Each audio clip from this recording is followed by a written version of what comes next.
Buenos días, bienvenido a esta entrevista del Comité de Evaluación del Poder Legislativo Federal. En principio, ¿nos puede proporcionar su nombre, el cargo al que aspira y de dónde es originario? Claro, buenos días.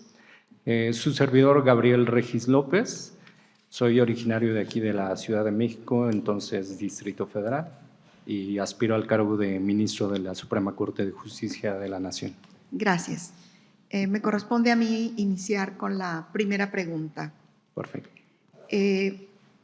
Como usted sabe, México está viviendo un cambio de procedimiento, de un procedimiento llamado mixto al procedimiento de corte oral. Ya se instauró en materia penal, en materia laboral, y bueno, ya tenemos un Código Nacional de Procedimientos Orales en materia civil y familiar.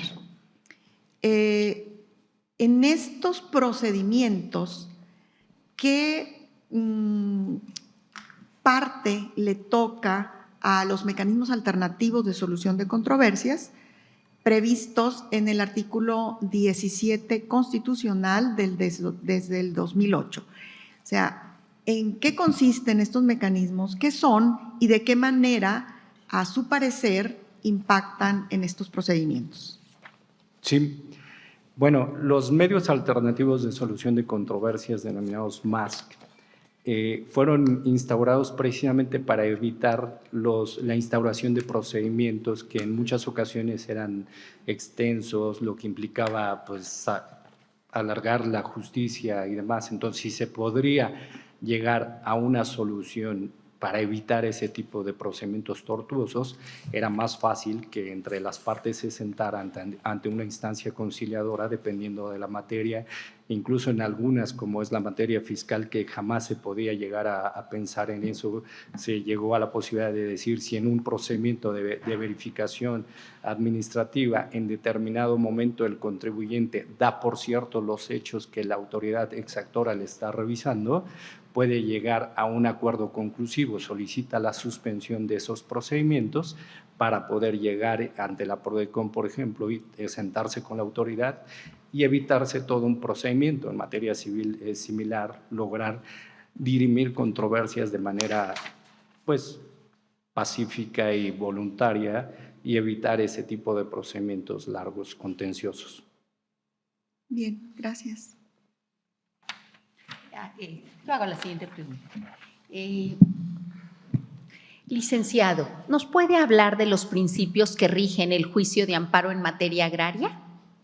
En materia agraria, aquí el legislador parte de la base que son núcleos de población que tienen una situación de vulnerabilidad. ¿Por qué? Porque normalmente sus derechos les cuesta un poco más ejercitarlos. Por eso se estableció desde la anterior ley de amparo, que estuvo vigente hasta 2013, todo un capítulo específico donde se le daba cierta prerrogativa. Para empezar, no estaba sujeto a un plazo, lo que después ya cambió un poco. Los derechos individuales de los ejidatarios, de los comuneros, son muchos beneficios los que se da la ley, porque se supone que están en una situación de vulnerabilidad. Entonces, precisamente el legislador le da esos beneficios para que puedan reconocerse y obligar al juzgador, por ejemplo, a suplir la deficiencia de la queja, a recabar pruebas, a implementar muchos mecanismos para que a final de cuentas se imparta justicia y se proteja a estos núcleos que se considera están en una situación de vulnerabilidad. Gracias. ¿Podría decirnos si considera que los jueces tenían conflicto de interés al emitir suspensiones en contra de la reforma al Poder Judicial? Bueno, yo puedo decir lo que a mí me corresponde porque justo estuve en este papel. Me parece que hay muchos asuntos que de alguna forma todos los jueces son ciudadanos. Por ejemplo, los casos de los impuestos, pues también somos sujetos de impuestos de ICR, y no podemos apartarnos de este tipo de asuntos, ¿no? Tenemos que resolverlos, pero resolverlos de manera objetiva. Ahí hay que ser un conocedor de la ley, ¿sí? Sí podría haber un conflicto de intereses. ¿Por qué? Porque si estás haciendo valer, por ejemplo, un juicio de amparo contra una reforma constitucional, pues el artículo 61, fracción primera de la Constitución, de la Ley de Amparo, establecía precisamente que es improcedente el juicio de amparo. Tan es así que eso dio lugar ya a una reforma constitucional, y en la reforma constitucional se dice que ya no procede el juicio de amparo contra este tipo de reformas.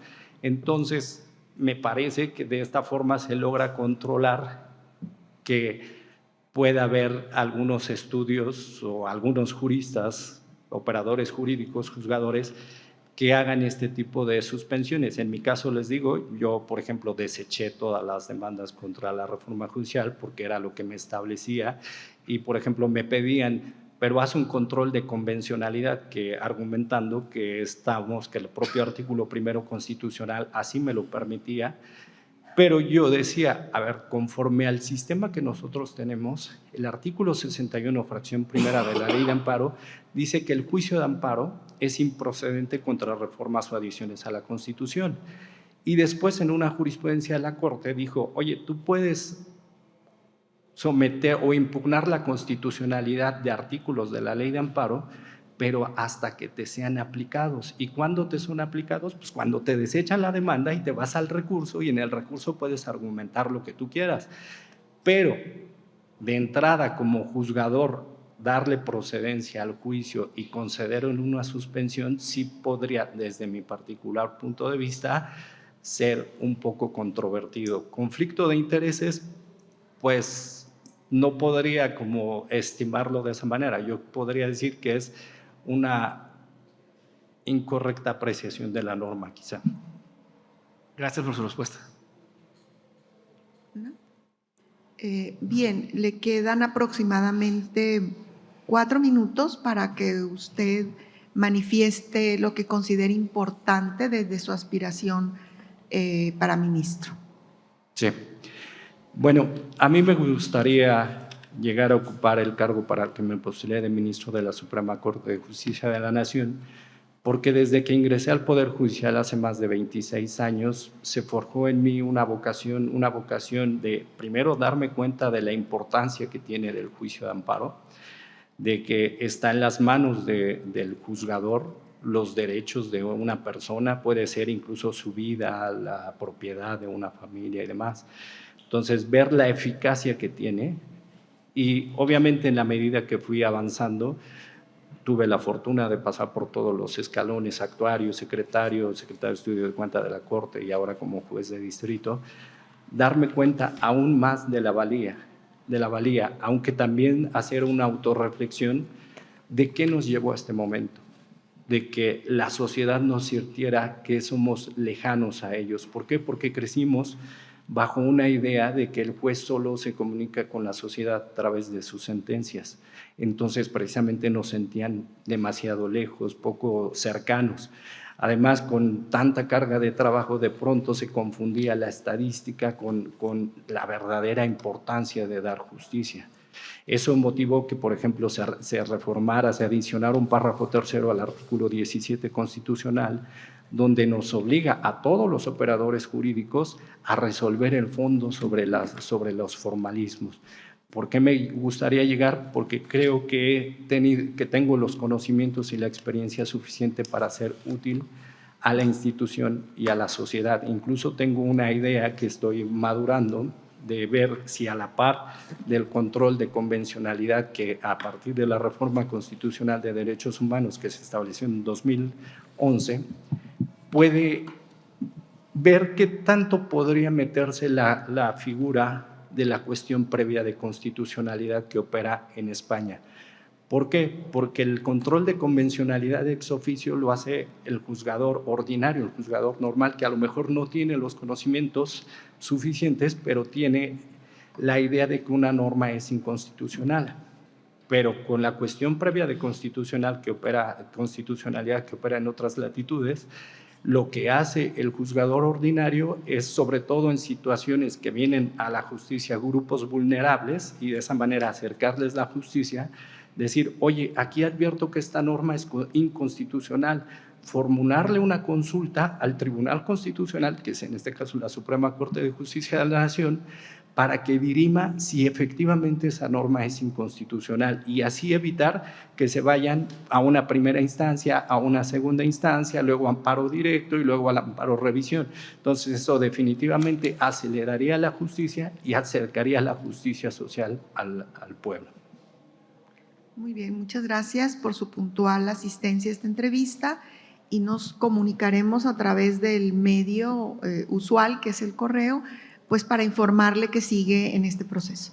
Muchas gracias. Buen día. Muchas gracias. Gracias.